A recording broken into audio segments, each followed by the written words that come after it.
The Trump administration is pushing to increase deportations nationwide, aiming to expel millions of migrants. Part of its plan to accomplish that goal is the use of commercial airlines to shuttle migrants out of the country. In a new op-ed for the Tennessean, a flight attendant discusses his personal experience working on a flight with deportations and why he objects to the practice. Quote, "The real possibility that the folks being transported on commercial flights could be at risk of death upon entry to their country of origin or elsewhere by gangs, domestic abusers, corrupt officials, or environmental and economic ruin is something airline crew shouldn't be involved in facilitating. And during perhaps the most frightening time in their lives, migrants shouldn't be paraded in front of other passengers traveling for fun, family, or business." Joining us now, the author of that op-ed, Alex Roberts. He's an aviation worker and a national government affairs representative for a major airline union representing nearly 30,000 workers across the country. So thank you for coming on the show. I ultimately want to ask you what you think the alternative must be, but explain why you wrote this piece and what other airline workers like you are experiencing and seeing on these flights that have deportations on them. Good morning, Mika. Thank you so much for having me back on.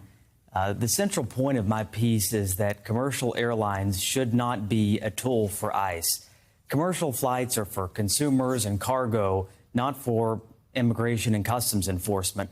Therefore, in my article, I argue that the flying public should not be unwilling or unwitting participants in this cruel process, and flight crew members like myself and the 28,000 flight attendants that I represent through the APFA union should not be forced into roles of facilitation for these deportations. The bottom line is that these commercial air carriers, in my mind, in my opinion, as I argue in the piece, should discontinue and disallow these deportation operations, again, at commercial airlines with the flying public and crew members who really signed on to join the airlines to reunite family and friends, to make the world a more welcoming place, not to oversee deportations. Yeah. Alex, as you say, there are planes for government operations. There are military planes, there are C-130s, there are all kinds of planes that can be used for something like this. What is your sense of how the commercial airlines themselves are feeling about this? Do they feel pressure from the administration to do this as a business proposition, or what does that relationship look like right now? Well, to the extent that I have familiarity with the airline, they are kind of in lockstep with the administration when it comes to this process. But I will say there is precedent for the airlines to make a showing against what the administration wishes. Back in 2018, during the first Trump administration, we organized a writing campaign to our leadership, urging that they no longer participate in these deportation flights that were separating children from their families during the family separation policy. And after several months of this campaign that we had internally, as well as feedback from the flying public, they did come out in a joint statement and said that their airline would not participate in separating families. So, again, there is precedent here.